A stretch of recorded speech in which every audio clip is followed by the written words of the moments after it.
जय हिंद यारो, आपका फिर से स्वागत है आपके अपने YouTube channel Exam Affairs by Anand sir में, जहां आज हम पढ़ने जा रहे हैं कि वर्क डन कितने तरह का होता है।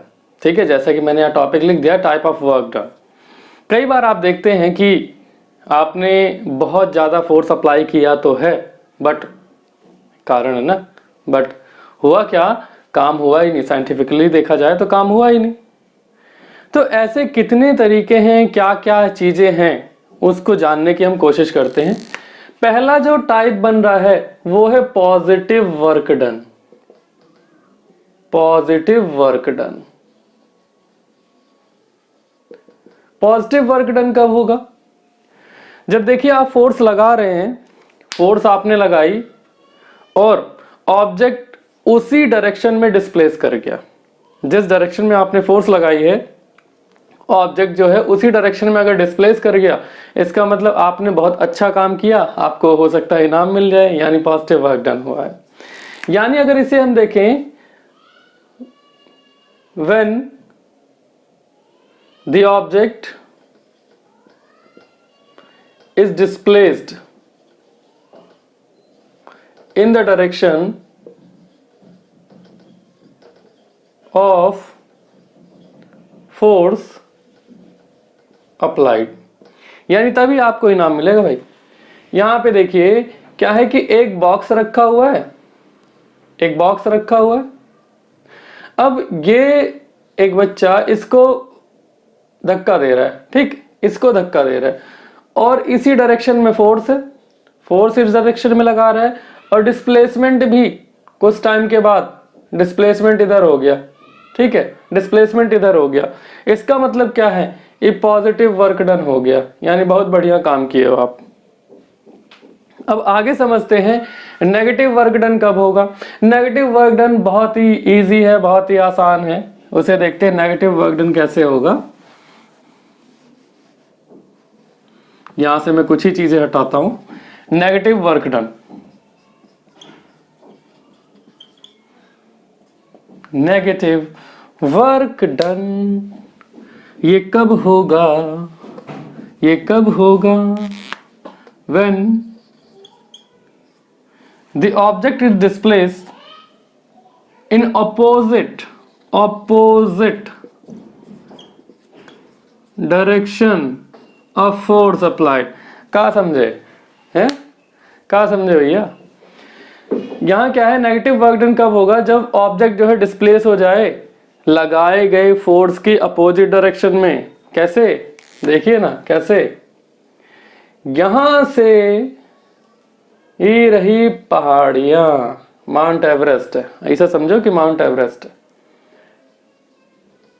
अब यहां से बहुत बड़ा बड़ा गोला आ रहा है, ठीक है, नीचे की तरफ आ रहा है और यहां पे मेरी जैसा कोई हिम्मत वाला बंदा इधर खड़ा है, आओ हम तुमको रोक के दिखाते हैं। तो जैसे यहां पे ये आया और ये रोकने की कोशिश तो कर रहा है, ठीक है, फोर्स अप्लाई ये कर रहा है इस डायरेक्शन में, ठीक, फोर्स अप्लाई उस डायरेक्शन में कर रहा है, लेकिन एक मेरे जैसे आम आदमी के पास इतनी ताकत थोड़ी ना कि मैं पहाड़ को रोक सकूं नीचे गिरने से। होगा क्या, फिर भी इसका जो डिस्प्लेसमेंट है, इन ऑब्जेक्ट्स का डिस्प्लेसमेंट अपोजिट डायरेक्शन में है, ठीक है, यानी इनका डिस्प्लेसमेंट अपोजिट डायरेक्शन में, धीरे धीरे भाई साहब नीचे आ जाएंगे और ये सारे के सारे पत्थर जो है नीचे आ जाएंगे। यानी आप फोर्स लगा रहे हैं किसी और डायरेक्शन में और उसका डिस्प्लेसमेंट हो रहा है किसी और डायरेक्शन में, तो आप बोलेंगे नेगेटिव वर्क डन हुआ है, ठीक है, साइंटिफिकली नेगेटिव वर्क डन हुआ है। बाकी तो कुछ गड़बड़ होगी तो हम लड़ने को तैयार हो जाते हैं, ऐसा कैसे कह दिए कि हमने काम ही नहीं किया। इधर नेगेटिव वर्क डन हुआ है, यानी ऋणात्मक कार्य हुआ है, ठीक है। ये दो चीजें समझ में आ गई। एक चीज है zero work done. Zero work done बड़ी खतरनाक चीज है कि आपने अगर किसी को काम करवा लिया और जीरो वर्क डन कह दिया, फिर तो भैया आप गए काम से। ऐसे कैसे जीरो वर्क डन हो गया भाई साहब? यानी ये तीसरी जो बात है ये है zero work done. Zero work done यानी आपने कोई काम किया ही नहीं है, और ऐसे कैसे काम नहीं किया, हो जाएगी ना लड़ाई। जीरो वर्क डन कब होगा? when the displacement is zero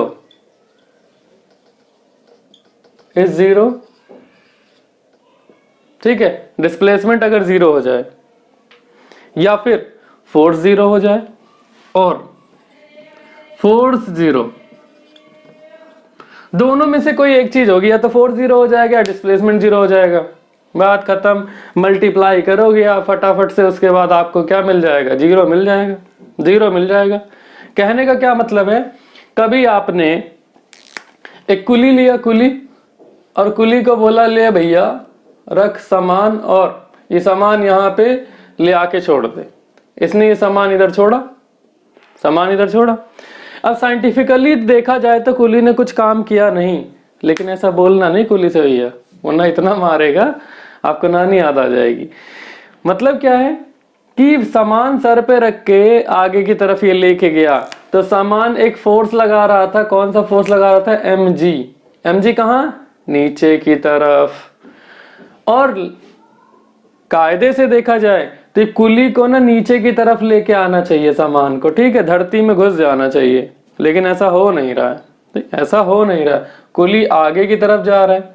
यानी फोर्स और डिस्प्लेसमेंट के बीच में कितने डिग्री का एंगल बन रहा है, 90 डिग्री का एंगल बन रहा है। और अभी जस्ट हमने cos थीटा लिखवाया था ना वर्क वाली डेफिनेशन में, cos 90 की वैल्यू होती है 0। अब जरा मल्टीप्लाई करके देखिए, force multiply by displacement multiply by 0, तो कितना वर्क डन हुआ, 0। लेकिन आप कुली से बोलेंगे कोई काम ही नहीं किया, किस बात के पैसे, भाई सब गड़बड़ हो जाएगी, ठीक। उसके बाद दूसरी बात, सबने गांव अगर गए होंगे, सबने चारे वाली मशीन को जरूर चलाया होगा जो ऐसे चलती है, ठीक है, आप ऐसे ऐसे घुमाते जाते हो। यानी आप एक जगह से जहां से घुमाना शुरू कर रहे हो वहीं पे वापस लेके आ रहे हो, डिस्प्लेसमेंट कितना हो रहा है, डिस्प्लेसमेंट 0। यहीं से घुमाए थे वापस यहीं पे, अब आप चाहे 3 घंटे चारा काटो चाहे 5 घंटे चारा काटो, आप कोई काम कर नहीं रहे हैं, ठीक है, कोई काम नहीं कर रहे हैं। यानी वहां पे आप फोर्स तो लगा रहे, लेकिन डिस्प्लेसमेंट 0 हो रहा है, तो कुल मिला कितना वर्क डन, 0 जूल हो जाएगा। यहाँ भी कितना है, 0 जूल हो जाएगा। ऐसे बहुत सारे एग्जाम्पल्स हैं। आप बाजार जाना, सब्जी लेके आना, घर से ही निकले थे, घर पे वापस आ गए, डिस्प्लेसमेंट 0, आपने कितना ही फोर्स अप्लाई किया हो कोई मायने नहीं रखता, ठीक है। तो ये 3 तरह की कुछ वर्क डन थे, तो यहाँ पे मैंने आपको समझाने की कोशिश की, होप कि आपके समझ में आ गया होगा। और समझ में अगर आ गया है तो अपना वो जो आप काम करते हैं ना, लाइक करना और सब्सक्राइब और कमेंट करना बिल्कुल ना भूलिएगा, और चैनल को सपोर्ट जरूर कीजिए, आपके सपोर्ट से ही आगे बढ़ेगा धीरे धीरे। जय हिंद, जय भारत।